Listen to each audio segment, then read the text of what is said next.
Hello guys, कैसे हो आप लोग। आशा करता हूँ बढ़िया होंगे। तो गाइस आज का वीडियो आप सभी के लिए बहुत ही ज़्यादा इंपॉर्टेंट है, क्योंकि आज हम बहुत ही इंपॉर्टेंट टॉपिक पर डिस्कशन करने वाले हैं कि WHO का रिपोर्ट क्या आया है, भयंकर चेतावनी क्या है। अगर हम इस परिस्थिति में बच कर नहीं रहते हैं, सावधान नहीं रहते हैं, तो हम कौन कौन से प्रॉब्लम को फेस करना होगा इस वीडियो में कंप्लीट हमको बताने वाले हैं। क्या आपको एग्जाम लेना सही है या गलत है, इस वीडियो में आपको कंप्लीट बताया जाएगा। ठीक है। और तो गाइस जो भी WHO का रिपोर्ट आया है, इसे सुनने के बाद आप अंदाज़ा लगा सकते हैं कि जो हमारे देश की स्थिति है कितना ज़्यादा खराब हो चुका है, और इस स्थिति में परीक्षा लेना बहुत ही ज़्यादा मुश्किल है।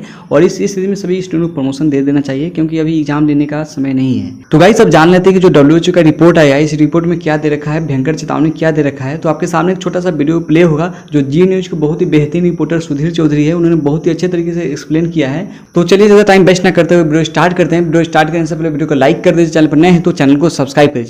अब हम आपको आज के युग में लेकर आते हैं और आज आपके सामने जो सबसे बड़ी चुनौती है उसके बारे में बताते हैं। कोरोना संक्रमण पर विश्व स्वास्थ्य संगठन यानी WHO ने दुनिया के सभी देशों को एक नई चेतावनी दी है, और ये चेतावनी आपके लिए भी है। WHO के मुताबिक जिन देशों में कोरोना संक्रमण के नए मामलों में तेजी बनी हुई है, वहां की सरकारें सही कदम नहीं उठा पाई हैं, और अगर कोई ठोस कदम नहीं उठाए गए तो आने वाले समय में हालात बद से बदतर हो जाएंगे। यानी अभी जो आप हालात देख रहे हैं ये तो कुछ भी नहीं है, इससे भी बुरे हालात होंगे।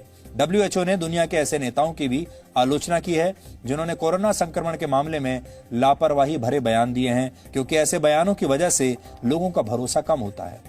ये चेतावनी देते हुए WHO ने कहा है कि अगर महामारी के फैलने की रफ्तार को कम नहीं किया गया तो हालात कहीं ज्यादा बिगड़ जाएंगे और दुनिया उस स्थिति में पहुंच जाएगी जहां से सामान्य हालत में लौटना इसके बाद असंभव हो जाएगा। अगर WHO की बात माने तो इसका मतलब यह है कि आपका जीवन अब पहले जैसा कभी नहीं रहेगा।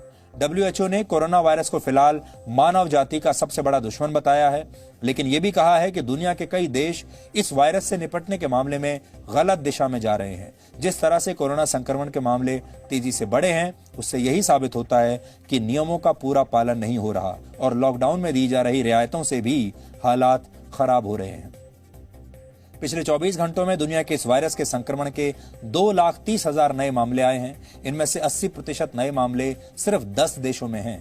50% से ज्यादा केस तो सिर्फ अमेरिका और ब्राजील में हैं, और भारत में भी कोरोना संक्रमण के मामले 9 लाख के पार जा चुके हैं, और 23,000 से ज्यादा लोग मर चुके हैं। पिछले 24 घंटों में 28,000 से ज्यादा नए मामले भारत में आए हैं, और करीब 550 लोगों की कोरोना से मौत भारत में हो चुकी है। कुछ दिन पहले अमेरिका के एक मशहूर संस्थान MIT ने भी ये चेतावनी दी थी कि अगर समय रहते इस वायरस के खिलाफ वैक्सीन नहीं आई तो भारत जैसे देशों में हर रोज करीब 3 लाख मामले नए सामने आएंगे। हर रोज 3 लाख।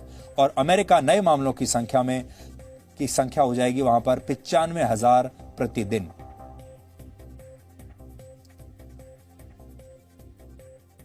तो इसलिए आप अगर ये सोच रहे हैं कि जो बुरा दौर है वो जा चुका है, और आपने वैसे भी देखा होगा आजकल जब आप बाहर निकलते हैं तो बहुत सारे लोग सारे नियमों का उल्लंघन कर रहे हैं। बहुत सारे लोग जब आप सड़क पर जाते हैं, बाजार में जाते हैं, तो ऐसा दिखा रहे हैं जैसे अब सब कुछ सामान्य हो चुका है। कोरोना वायरस का जो संक्रमण था, वो जो बुरा समय था, वो समाप्त हो चुका है। इसलिए ये बात बिल्कुल गलत है। नियमों का उल्लंघन बिल्कुल मत कीजिए और सावधानी लगातार बरतते रहिए।